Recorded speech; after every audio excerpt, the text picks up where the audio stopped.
علیہ وسلم کے وصال ظاہری کے ایام قریب آئے تو حضور نے سرخ پٹی باندھی، تیز بخار ہے نبی کریم کو، 2 صحابہ سہارا دے کے مسجد میں لائے، نبی پاک علیہ السلام کو بظاہر سہارا دے کے لایا گیا۔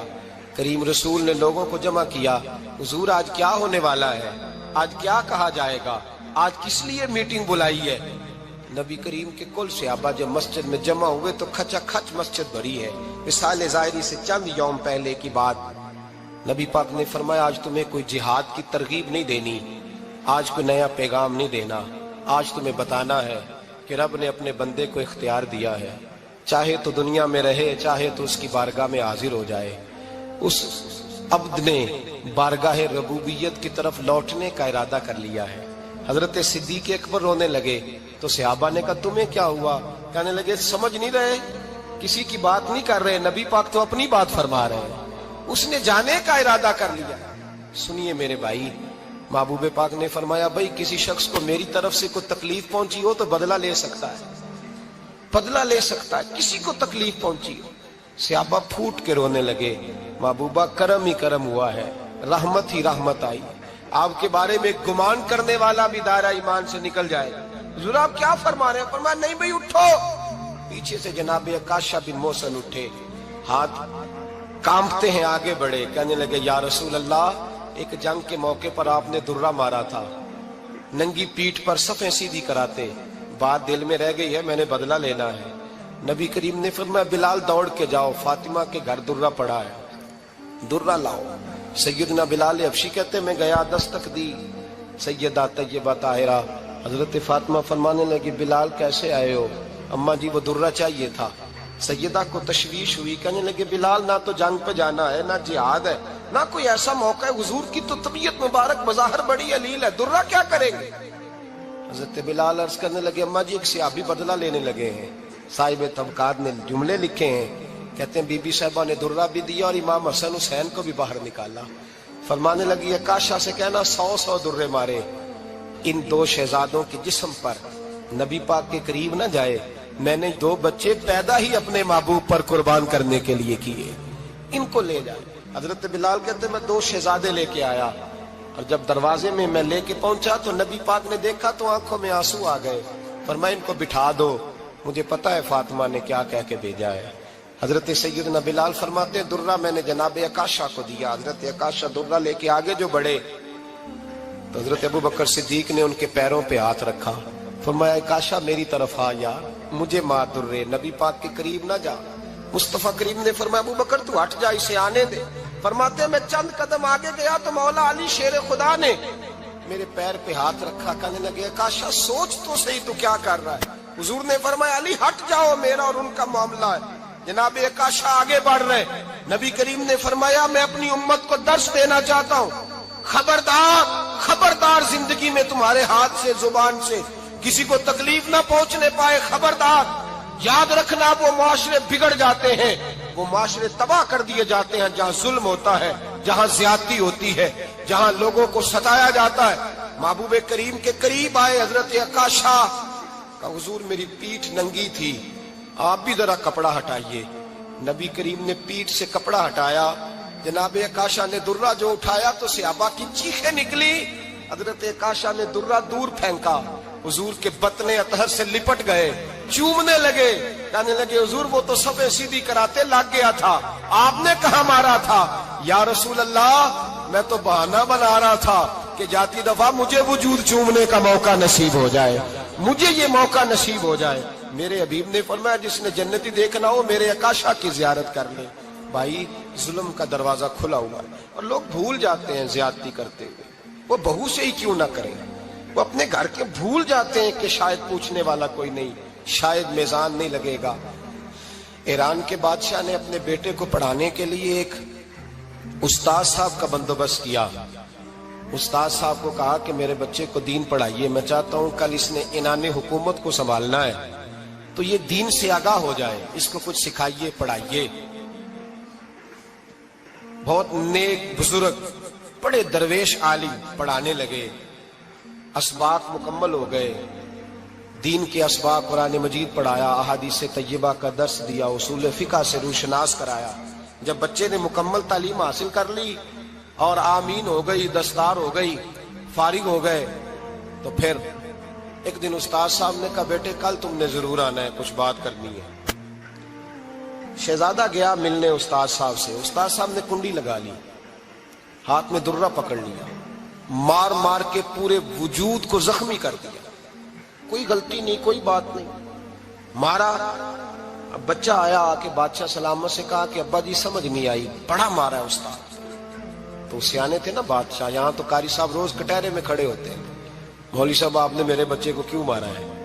آپ 8,000 کے مولوی ہیں، میرا کئی کروڑ کا بچہ ہے، سویرے بدل لیں گے، خبردار آپ نے بچے کو ہاتھ لگایا، اپنی حیثیت میں رہے معاذ اللہ۔ جو قومیں استادوں کو کٹہروں میں کھڑا کرتی ہیں وہ ترقی نہیں کر پاتی، جو استادوں کو کٹہروں میں روز کھڑا کرتے ہیں۔ کہا ابا جی بڑا مارا ہے، تو والد بڑے سمجھدار تھے، کہنے لگے بیٹا استاد باپ ہوتا ہے، وہ زیادتی نہیں کرتا، کوئی بات ہوگی، میں تیرے استاد کو کٹہرے میں نہیں بلاؤں گا۔ اماں سے بات کی، اماں کہنے لگی بیٹا میں تیرے باپ سے کیسے بات کروں، ڈر آتا۔ وقت گزر گیا، 22 سال بیت گئے، 22 سال گزر گئے، بادشاہ کا انتقال ہوا، شہزادہ تخت پہ بیٹھا، پہلا حکم یہ دیا کہ میرے استاد کو بلاؤ، پہلا حکم۔ استاد جی بوڑھے ہو گئے تھے، چھڑی کے اوپر ٹیک لگا کے آئے اور بھویں سفید ہو کے جھک گئی تھیں، یوں آنکھ کھول کے بڑی مشکل سے دیکھا، کہنے لگے شہزادے حکم ہو۔ کب میں شہزادہ نہیں، اب میں بادشاہ بن گیا ہوں۔ استاد جی 22 سال بیت گئے، آپ نے مارا تھا، پر وہ درد چونکہ زیادتی کی تھی، میرا قصور کوئی نہیں تھا، تو نہ میری روح سے درد گیا ہے نہ میرے جسم سے گیا ہے، میں بے اختیار تھا، پوچھ نہیں سکتا تھا، آج با اختیار ہوا ہوں۔ سب سے پہلے پہلا حکم آپ کو دیا، بلایا ہے، بتائے کیوں مارا تھا، کیوں مجھے مارا تھا، میری زیادتی بتائے۔ تو استاد، بوڑھے استاد کی آنکھیں آنسوں سے بھر گئی، کہنے لگے بیٹے بس آج کے دن کے لیے مارا تھا، یہ جو دن آ گیا نا میری زندگی میں اس لیے مارا تھا، یہ میں چاہتا تھا میری زندگی میں وقت آئے، آج کے بس میری مراد پوری ہو گئی۔ کہا صاحب کس لیے، مجھے بھی سمجھائے۔ آپ فرمانے لگے کتنی دیر ہو گئی تجھے مار کھائے ہوئے، کتنا زمانہ بیت گیا؟ کہنے لگا 22 سال۔ فرمایا زخم بھولے تو نہیں، درد ختم تو نہیں ہوئی، تمہیں بات 1 منٹ کے لیے بھی تمہارے حافظے سے محو تو نہیں ہوئی؟ کہ استاد جی روز رات کو یاد آتی، روز خیال آتا تھا۔ استاد کہنے لگے بھائی تو بے اختیار تھا، پوچھ نہیں سکا، 22 سال تجھے یاد رہا، مجھے پتا تھا تو ایک دن حکمران بنے گا، میں نے تجھے اس لیے مارا تھا کہ بیٹے یاد رکھنا، کسی پہ ظلم نہ کرنا، اگر تجھے 22 سال تک یاد رہا ہے تو جس پر تو ظلم کرے گا اسے بھی قیامت تک یاد رہے گا، اور یہ یاد رکھنا تو آج با اختیار ہوا تو تو نے مجھے بلا لیا ہے، قیامت کے دن غریب با اختیار ہو جائیں گے، مظلوم با اختیار ہو جائیں گے، وہ با اختیار ہوں گے، للہ الواحد القہار، رب کریم کی بارگاہ کے اندر ان کا اختیار ہوگا، اکیلے اللہ کی حکمرانی ہوگی، پھر وہ بلائیں گے بڑے بڑے کج کلاہ، دنیا میں جن کی پگڑیاں اونچی تھی وہ سر جھکائے کھڑے ہوں گے، دنیا میں جو ڈکٹیٹر بنتے تھے ان کی پشتیں لال ہوں گی، ان کو غدار لکھا جائے گا، قیامت تک نہیں بھولے گا۔ ظلم کرنا تو سوچ سمجھ کے کرنا، اتنا کرنا جتنا تم سہ سکتے ہو، اتنی زیادتی کرنا جتنی قیامت میں تم برداشت کر سکتے ہو۔ میرے نبی کریم صلی اللہ علیہ وسلم نے فرمایا ظلم سے بچو، یہ قیامت کے اندھیروں میں سے ایک اندھیرا ہوگا، زندگی میں زیادتی نہ کریں، اگر تھوڑی دیر کے لیے کوئی چیز برداشت کر جائیں گے تو وہ فائدہ دے جائے گی، کچھ دیر کے لیے اگر سہ جائیں گے تو نفع مل جائے گا، سہنے کی کوشش کریں لیکن زیادتی نہ کریں، نظر کو، سوچ کو، ذہن کو پاک رکھیں، اور میرے بھائی زندگی پوری ظلم سے بچیں، زیادتی سے بچیں۔ امیر المومنین حضرت جناب سیدنا عمر فاروق رضی اللہ تعالیٰ عنہ رات گھر میں تھے تو رونے لگے، بڑی دیر تک روتے رہے، والدہ اٹھی تو صاحبزادے سے کہنے لگی پتہ کرو تمہارے باپ کو کیا مسئلہ ہے۔ شہزادے آئے، کہنے لگے امیر المومنین والد گرامی کیا ہوا؟ تو حضرت عمر فاروق کہنے لگے بیٹا اپنی اماں کو بلاؤ۔ والدہ آ گئی، کیا بات ہے، کچھ طبیعت خراب ہے تو حکیم کا بندوبست کیا جائے۔ تو حضرت عمر کہنے لگے کچھ بھی نہیں، آج مسجد سے نکلا ہوں تو نبی پاک کے صحابہ میری تعریفیں کر رہے تھے۔ یہ حضرت فاروق اعظم کے وصال کے قریب کے دن ہے، تعریفیں تو حضرت یہ رونے کی بات ہے کہ خوش ہونے کی؟ آپ فرمانے لگے نہیں، سوچتا ہوں باہر تو میں اچھا رہا ہوں، پتہ نہیں گھر میں ہی کوئی زیادتی نہ ہو گئی ہو، پتہ نہیں تمہارے ساتھ بھی میرے معاملات ٹھیک تھے کہ نہیں۔ صحابہ تو تعریف کرتے ہیں، رو رہا ہوں تمہاری وجہ سے نہ الجھ جاؤں، بیوی ہی نہ کہے میرا حق ہی ادا نہیں کیا۔ یہ لفظ کہتے کہتے پہاڑ ہے یہ شخص، کیسر و کسرا کانپتے ہیں۔ حضرت عمر رو پڑے، بی بی سے کہنے لگے مجھے اللہ کی رضا کے لیے معاف نہیں کر دیتی؟ میرے اوپر بوجھ تھا امت کا، میں ساری رات مدینے کی گلیوں میں پھرتا تھا، دن سارا مسجد میں گزرتا تھا، میں تجھے وقت نہیں دے پایا، معاف نہیں کر دیتی؟ تو زوجہ کہنے لگی نہیں عمر، میں نے بھی زندگی میں اپنا کوئی سکھ چین نہیں دیکھا، کوئی چاؤ پورا نہیں کیا، میں کیسے معاف کر دوں؟ میں نہیں معاف کرتی۔ حضرت عمر زمین پہ بیٹھ گئے، رونے لگے، کہنے لگے چل معاف کر دے۔ کہنے لگی ایک وعدہ کرو، قیامت کے دن رب کریم کی بارگاہ میں میری سفارش کرو گے؟ اللہ کی بارگاہ میں عرض کرو گے کہ اللہ اچھی تھی، مجھے کپڑے دھو کے دیتی تھی، روٹی پکا کے دیتی تھی، میری عزت کی محافظ تھی؟ جناب عمر کہنے لگے تیرے ساتھ وعدہ ہے، رب اپنے فضل سے عمر کو جنت دے گا تو عمر تجھے جنت میں ساتھ لے کر کے جائے گا، تیرے ساتھ وعدہ ہے۔ میرے بھائی جن کے دلوں میں احساس تھا کہ ہم سے کوئی زیادتی نہ ہو جائے کسی جگہ، وہ تو یہاں تک معاملہ کرتے تھے، یہاں تک ان کا خیال رہتا تھا۔ عزیزو، ایک تو نظر میں حیا پیدا کریں، والدین کی بہت بڑی ذمہ داری ہے۔ لاکھوں بچے مرضی کی شادیاں کر رہے ہیں، ہزاروں گھر اجڑ رہے ہیں، یہ وہ والا زہر ہے جو ہر گھر میں تیزی سے پھیلتا چلا جا رہا ہے۔ پہلے ہم کہتے تھے کہ بچہ باہر نہ نکلے، اب کہتے ہیں اللہ کہیں موبائل لے کے تنہا نہ بیٹھ جائے، کہیں تنہا نہ بیٹھ جائے، کیا بنے گا اس کا اگر یہ گندگی اور یہ ایسا نشہ ہے جو اجاڑ کے رکھ دے۔ بخاری شریف میں حدیث ہے، قاضی ایاز مالکی رحمۃ اللہ علیہ نے بڑی تفصیل سے لکھی ہے، راوی حضرت انس بن مالک ہیں۔ ایک بندہ بڑی دور سے آیا نبی پاک صلی اللہ علیہ وسلم کی زیارت کے لیے، بڑی دور سے۔ عرب کے جو سردار ہوتے تھے ان کے بڑے ناز نخرے ہوتے تھے، وہ خیر آج بھی ہیں، پروٹوکول کا ماحول آج بھی، یعنی وزیر صاحب کے آگے دو چار گاڑیاں نہ ہوں تو ان کو مزہ ہی نہیں آتا، پولیس والے آگے پیچھے بھاگیں تو حالانکہ ان کو نہیں پتا کہ جو پولیس والے آگے پیچھے بھاگ رہے ہیں نا، یہ حکومت بدلی تو گرفتار کرنے بھی انہوں نے آنا ہے، لیکن وہ بڑا مزہ آتا ہے جب لوگ گاڑی کے پیچھے بھاگتے ہیں۔ کیا بات ہے جناب، بڑی بات۔ اور ہماری طبیعتوں میں پتہ نہیں کون سی، تو نبی پاک صلی اللہ علیہ وسلم کی خدمت میں وہ شخص بڑی دور سے آیا، تو عرب کے بادشاہوں کا مزاج تھا، پروٹوکول بڑا چاہتے تھے، ان کا تو یہ طریقہ تھا کہ حکمرانی کرنی ہے جیسے بھی ہو۔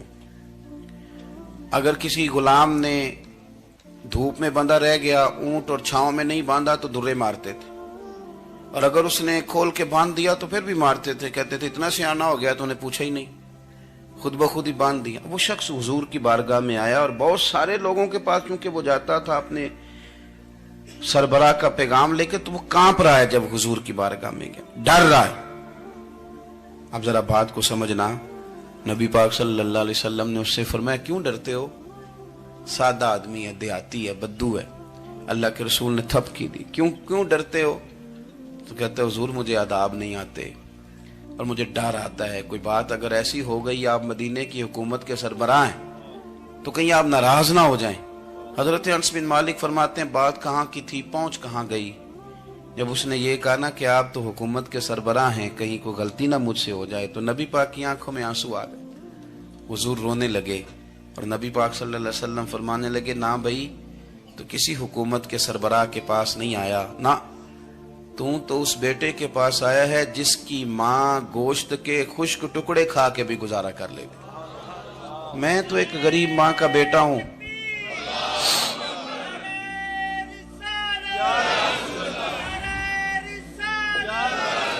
بھائی اگر آپ کا یہ ذوق بن جائے، دیکھو نا آج تو لوگ بھول جاتے ہیں نا، کپڑے بدل لیتے ہیں تو وہ سمجھتے ہیں کہ شاید سارا کچھ ہی بدل گیا، یعنی گاؤں سے آ کر پڑھنے والے بھول ہی گئے ہیں کہ کس کی ماں نے کتنا زیور بیچا تھا۔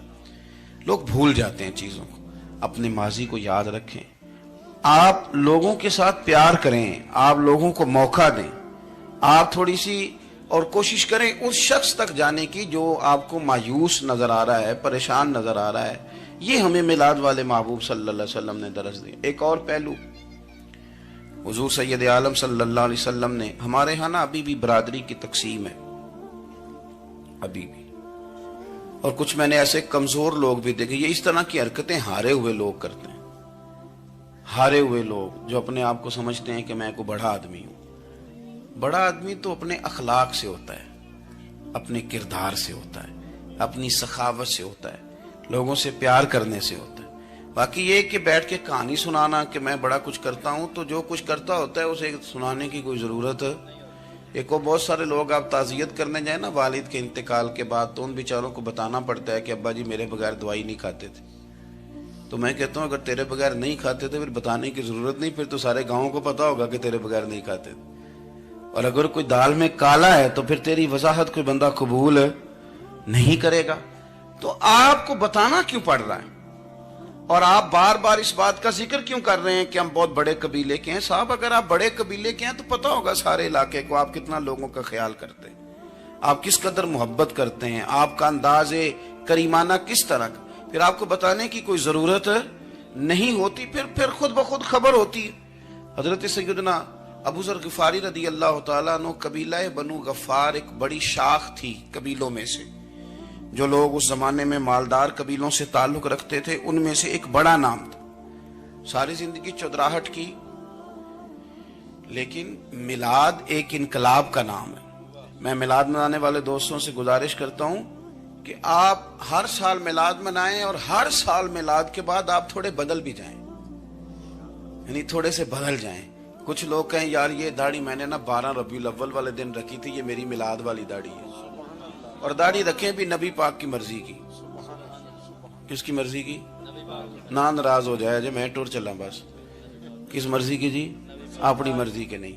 داڑھی کا وزن کو نہیں ہوتا کہ پوری مٹھی رکھیں گے تو آپ کو کوئی دقت ہوگی, کوئی وزن نہیں. پوری رکھیں, جو حضور کا طریقہ مبارکہ ہے جو ہمیں ملتا ہے اس پر آپ توجہ فرمائیں. تو میں جو بات عرض کرنے جا رہا ہوں وہ میلاد انقلاب ہے.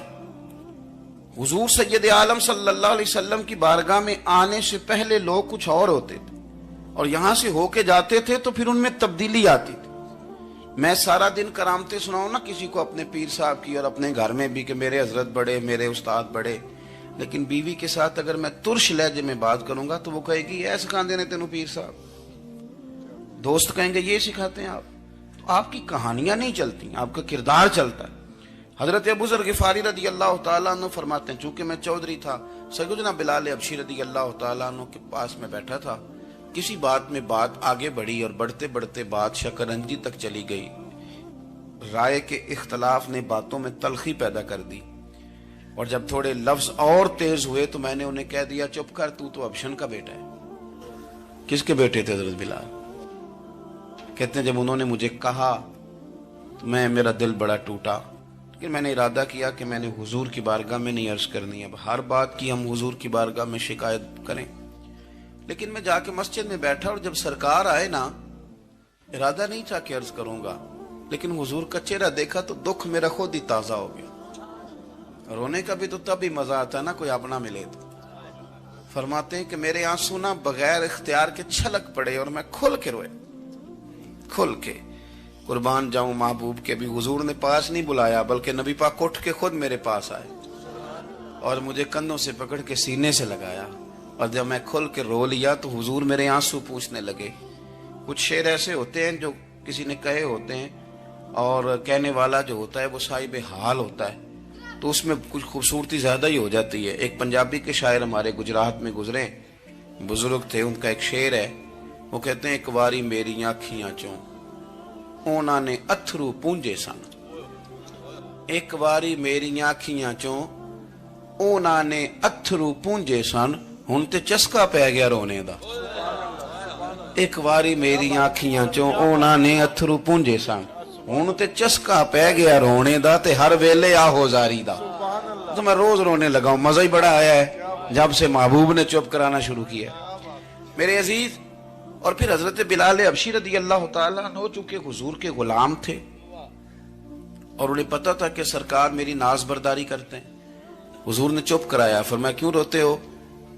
تو عرض کرنے لگے یا رسول اللہ صلی اللہ علیہ وسلم, اگر میں ابشن کا بیٹا ہوں تو میری تو غلطی کوئی نہیں نا, یہ تو تقسیم اللہ کی ہے نا. الذی خلقک فسواک فعدلک فی ای صورت ما شاء رکبک. جس طرح وہ چاہتا ہے، جس کو چاہتا ہے اس طرح کی اس کی صورت بنا دیتا ہے. تو مجھے ابشن کا بیٹا کہا جاتا ہے، میری غلطی کیا ہے؟ حضرت بلال نے بھی نہیں بتایا کس نے کہا. لیکن نبی پاک صلی اللہ علیہ وسلم نے کیا فرمایا؟ امام یوسف صالحی نے لکھا ہے، ذرا غور کرنا بات پر، تسلیاں لوگ اور رنگ میں بھی دیتے ہیں پر یہ تسلی بڑی انوکھی ہے. حضور فرمانے لگے، بلال اگر تو ابشن کا بیٹا تو پریشان کیوں ہوتا ہے؟ کالے رنگ والی ماں کا بیٹا ہے تو پریشان کیوں ہوتا ہے اگر تیری والدہ کا رنگ کالا ہے تو؟ عرض کی حضور آپ کیا فرمانا چاہتے ہیں؟ تو سرکار فرمانے لگے، میں دو ماؤں کا بیٹا ہوں، ایک جناب آمنہ جنہوں نے مجھے پیدا کیا اور ایک حضرت ام ایمن جنہوں نے میری پرورش کی، مجھے بڑا کیا. حضور فرمانے لگے، میری ماں آمنہ کا رنگ گورا تھا اور میری ماں ام ایمن کا رنگ کالا ہے. تو فرمایا اگر تجھے کسی نے کالے رنگ والی ماں کا بیٹا کہا تو اسے کہہ دینا مدینے والے محبوب کے بھی تو ایک والدہ کا رنگ کالا ہے، تو کہہ دینا. حضرت بلال کہتے ہیں کہ وہ اس طرح کی تسلی تھی، طفل تسلیاں نہیں جس طرح کی ہمیں دی جاتی، وہ اس طرح کی خوبصورت تسلی تھی کہ اس کے بعد میرا دل ایسا ٹھنڈا ہوا، پھر کسی کا تانا نہیں رہا، پھر کسی کی